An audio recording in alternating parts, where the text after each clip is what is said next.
ये नहीं चाहते कि इस देश का आदिवासी, दलित, पिछड़ा, अल्पसंख्यक अपने पैरों पर खड़ा हो। गर्मी में भी आए हुए हमारे, अभी तो कुछ देर पहले छाता था, हमारी मैडम अभी लुईस मैम जब भाषण दे रही थी तो उसी टाइम धूप निकल गया। मतलब चलिए शुभ संकेत है। नमस्कार, जोहार। आप देख रहे हैं एचएनएन न्यूज। मैं हूं निशा मिश्रा आपके साथ।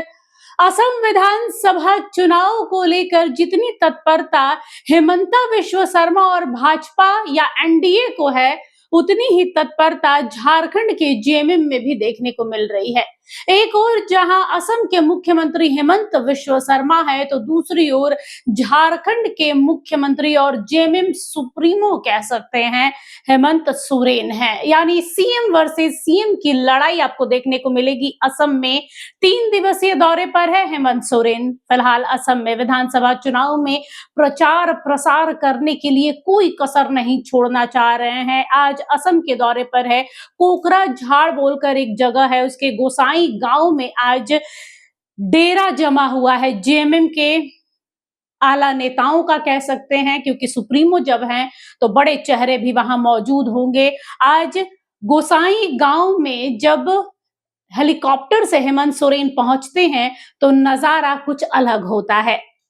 जैसे कि हमने घाटशिला में देखा था कि जब सीएम हेमंत सोरेन या कल्पना सोरेन पहुंचती थी तो चॉपर के साथ में वो जो गड़गड़ गड़गड़ गड़गड़ करता हुआ जो आवाज आता था ना, वही यहाँ भी देखने को मिला है। धूल उड़ाती और हवा के साथ में हेलीकॉप्टर नीचे उतरता है। हेमंत सोरेन उतरते हैं और उनकी अगवानी के लिए आगे बढ़ते हैं एमटी रजा।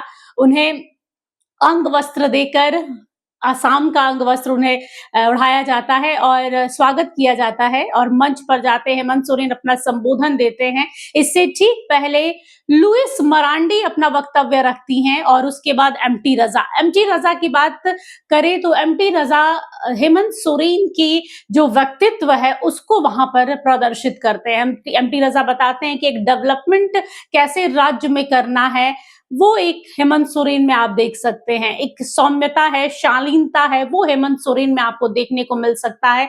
आज के जमाने में फिलहाल जो वर्तमान दौर चल रहा है उसमें सबसे लोकप्रिय अगर कोई नेता है, सीएम है, तो उनमें से एक हेमंत सोरेन है।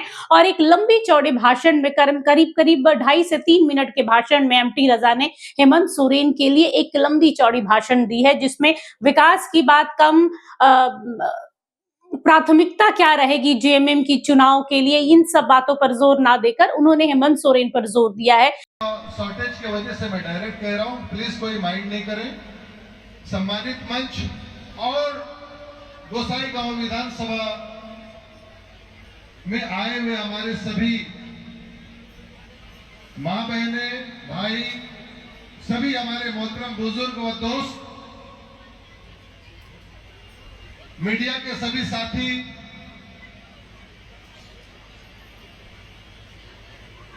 काफी बेहतर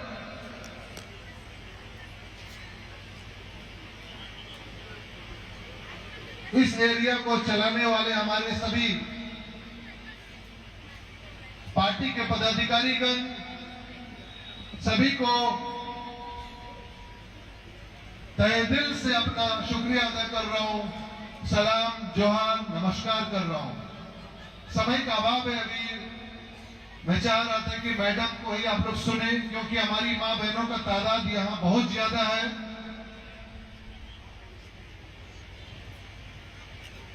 आज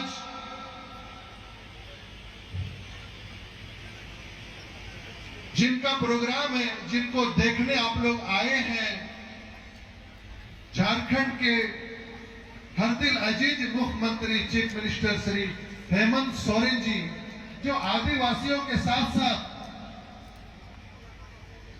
सभी जात, सभी धर्म को एक साथ लेकर चलने वाले, नई सोच और नई ऊर्जा के साथ शांति और तरक्की, सिर्फ और सिर्फ शांति और डेवलपमेंट के राह को आसान करने वाले,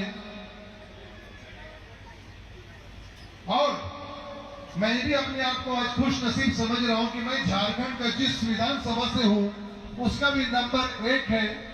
और हमारे मुख्यमंत्री जिस विधानसभा में आ रहे हैं आज, गोसाईगांव भी 1 नंबर विधानसभा है आज आपका।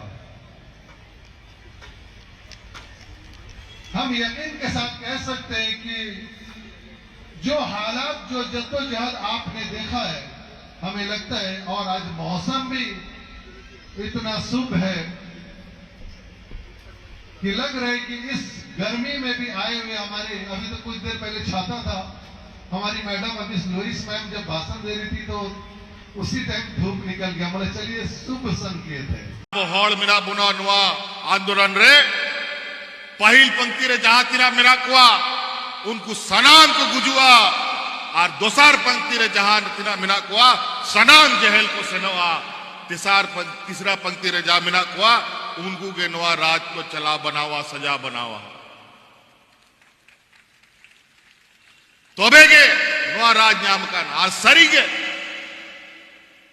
पहिल पंक्ति रे जहां तीना आंदोलनकारी को ताहलेना सनाम को गोल चबाए दोसार पंक्ति वाला सनाम जहर आज तेसार पंक्ति वाला आले होड़ आले मिना लिया आले हो सरकार माले चलावे गया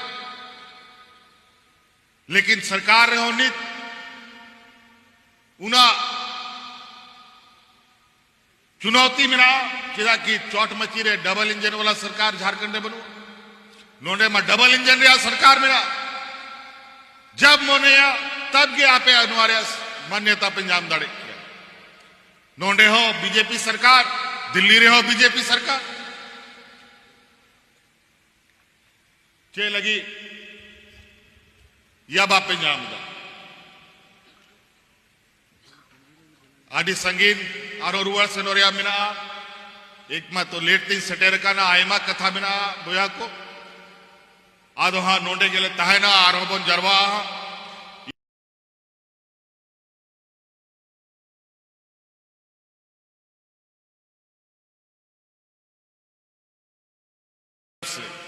आज ये पहला कोकराझार से शुरुआत हो रहा है और ये आशा उम्मीद के साथ कि अगली बार कोकराझार में झारखंड मुक्ति मोर्चा का विजय हमारा फेडरिक बाबू कब जिताएंगे नहीं जिताएंगे जिताओ यहां पे से अडी मौज आज फेडरिक बाबू जे चिन्हा मिना आसार छपा ओना मिना 4 नंबर ईवीएम मशीन रे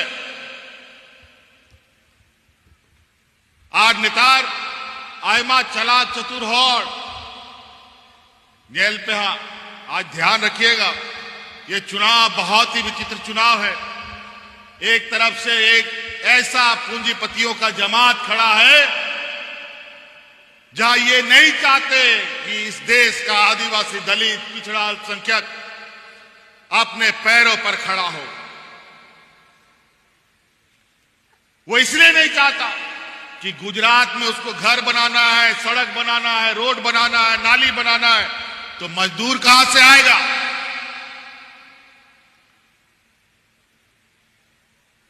व्यापारी लोग कभी मजदूर करता है लेकिन बड़ा दुर्भाग्य की बात है इस राज को बनाने वाला संवारने वाला यहां का आदिवासियों का हालत बद से बदतर कर दिया इन लोगों ने आज सिर्फ चुनाव के समय चुनावी रणनीति के तहत किसी को खाता में 500 डालो किसी के खाता में 9000 डालो किसी के खाता में 1000 डालो और चुनाव के बाद फिर सिरिंज लगा के खून निकाल लेगा बता देते हैं ये लोग इतना खतरनाक लोग हैं ये लोग देने वाला लोग नहीं है ये लोग लेने वाला लोग है क्योंकि हेमंत सोरेन आज पहली बार चुनावी रैली पर गए हैं इससे पहले भी हेमंत सोरेन असम का दौरा कर चुके हैं लेकिन चुनावी रैली कहा जाए तो चुनावी दौरा पहली बार हुआ है और 28, 29, 30 3 दिन वो असम में रहेंगे और 3 दिन में जान फूंक देंगे। गोसाईगांव की बात करें तो यहाँ पर जेएमएम ने जिस प्रत्याशी को उतारा है उसका नाम है फ्रेड किशन हांसदा। आदिवासी समाज से आते हैं और ताज्जुब की बात है कि कांग्रेस का जो उम्मीदवार है जोसेफ हांसदा वो भी आदिवासी हैं, लेकिन ये जो सीट है वो आदिवासी सीट नहीं है, यानी एसटी आरक्षित सीट नहीं है, ये जनरल सीट है। और यहाँ की बात करें तो यहाँ पे चूंकि आदिवासियों की जो संख्या है वो बहुत ज्यादा है। गोसाई गांव की जो बात हम कर रहे हैं, और 2006 के बाद से यहाँ पर जो बीजेपी की सहयोगी यानी एनडीए की जो सहयोगी पार्टी रही है यूपीपीएल, उसका यहाँ पर वर्चस्व रहा है, उसका ही यहाँ पर कहा जाए तो पकड़ अच्छी खासी रही है। बात करें गोसाई गांव की तो बेहद महत्वपूर्ण इसलिए हो जाता है क्योंकि ये पूर्वोत्तर का द्वार कहा जाता है इसे।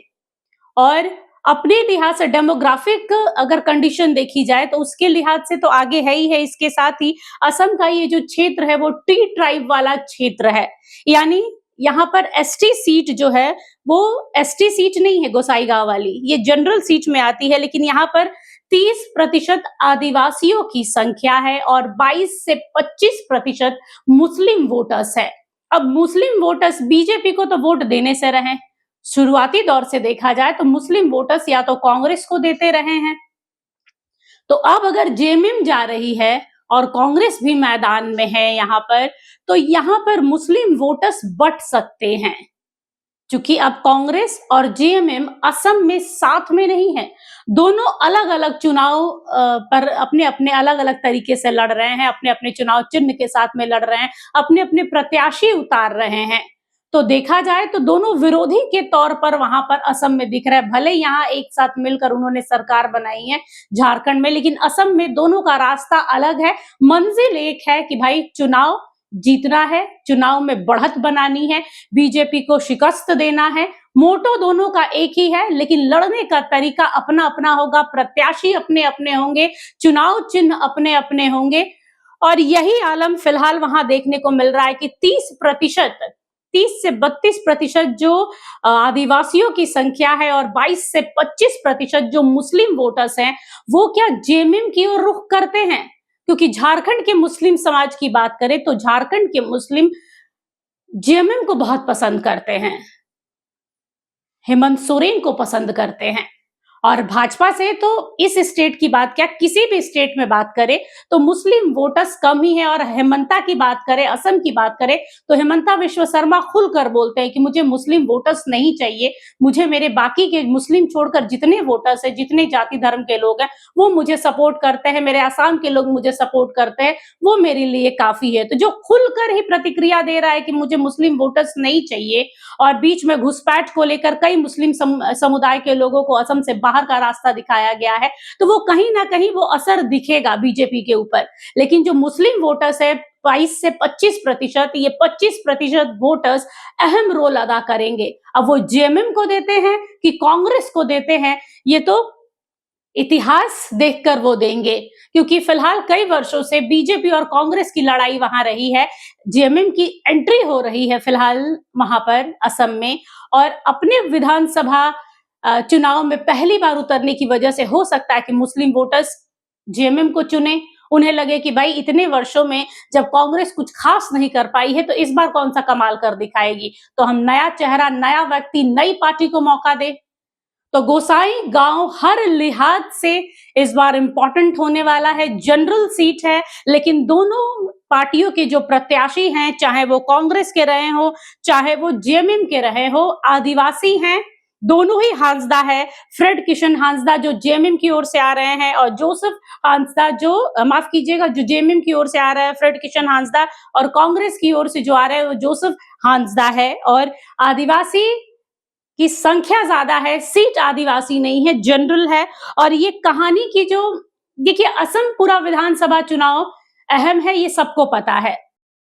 अभी भी मैं कहूंगी कि देखिए, हेमंता को टक्कर देना आसान नहीं है। लोकप्रियता के हिसाब में हेमंत सोरेन जितना झारखंड में पॉपुलर हैं, प्रसिद्ध हैं, सुप्रसिद्ध हैं, चहीते हैं आदिवासी बेटा के तौर पर, उतना ही हेमंता असम में है।